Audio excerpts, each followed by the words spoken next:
উদয়নগুহর গাড়ি ভাঙচুরের অভিযোগ উঠেছে কোচবিহারের হরিণচওড়া এলাকার ঘটনা। এর প্রতিবাদে পথ অবরোধ উদয়নগুহর এবং যে ছবি আমরা দেখাচ্ছি যে মিছিলের ছবি, এই ছবিতে বিজেপির মিছিল, সেখানে গাড়ি উদয়নগুহর।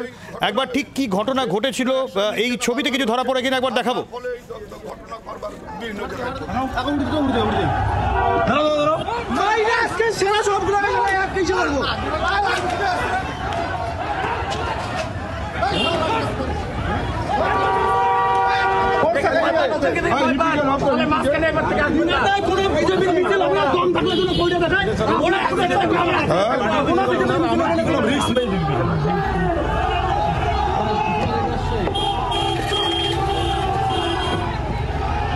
উদয়নগুহর দাবি তার গাড়িতে চড়াও হয়েছে বিজেপি কর্মী সমর্থকরা। অন্যদিকে বিজেপি কর্মী সমর্থকদের দাবি যে তাদের মিছিলের মধ্যে গাড়ি ঢুকিয়ে দেওয়া হয়, উদয়নগুহ এসে মারধর শুরু করেন।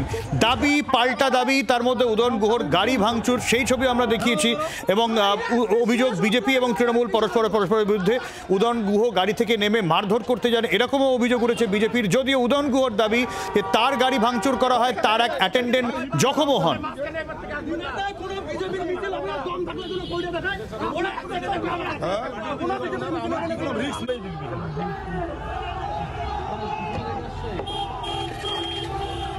লোকসভা নির্বাচনের আগে আবার নতুন করে উত্তপ্ত কোচবিহার। এবার উত্তরবঙ্গ উন্নয়ন মন্ত্রী তথা দিনহাটার বিধায়ক উদয়নগুহর গাড়ির উপরে হামলার অভিযোগ বিজেপির বিরুদ্ধে। এই মুহূর্তে কোচবিহার ঘুঘুমারি এলাকায় কিন্তু পথ অবরোধ চলছে এবং এই মুহূর্তে যে পরিস্থিতি রয়েছে, উদয়নগুহ যেটা বলছেন, উত্তরবঙ্গ উন্নয়ন মন্ত্রী যে তিনি দিনহাটার থেকে কোচবিহার জেলা সভাপতি অভিজিৎ দে ভৌমিকের সঙ্গে একটি বৈঠক ছিল এবং সেই বৈঠকের জন্য তিনি আসছিলেন এবং সেখানেই কিন্তু বিজেপির একটি র্যালি চলছিল এবং সেই র্যালির থেকেই কিন্তু তার গাড়ি ভাঙচুর করা হয়েছে, এমনটাই অভিযোগ করছেন তিনি। আমি একটু এই সময় ছবিটা দেখানোর চেষ্টা করব যে তার গাড়ি ভাঙচুর করা হয়েছে। তিনি কিন্তু এই মুহূর্তে বসে রয়েছেন কোচবিহারের হরিণচড়া এলাকায়। আমি একটু তার সঙ্গে কথা বলে নেওয়ার চেষ্টা করব। বিজেপির একটা র্যালি হচ্ছিল, সেখানে প্রার্থী নিজে ছিলেন, তিনি আবার কেন্দ্রীয় মন্ত্রীও বটে। পরিষ্কার তার ইশারায় কিছু গুন্ডা মিছিল থেকে আমাদের উপর আক্রমণ চালালো। প্রথমে আমি যে গাড়িতে ছিলাম সেই গাড়ির উপর বাড়ি মারা হলো, তারপরে পেছনের গাড়ি ভাঙচুর করা হলো। গাড়ির থেকে আমার একজন অ্যাটেন্ডেন্টকে গাড়ি থেকে নামিয়ে বেধড়ক মারা হলো। এই সব হচ্ছে, এগুলো তো সবার চোখের সামনে হলো।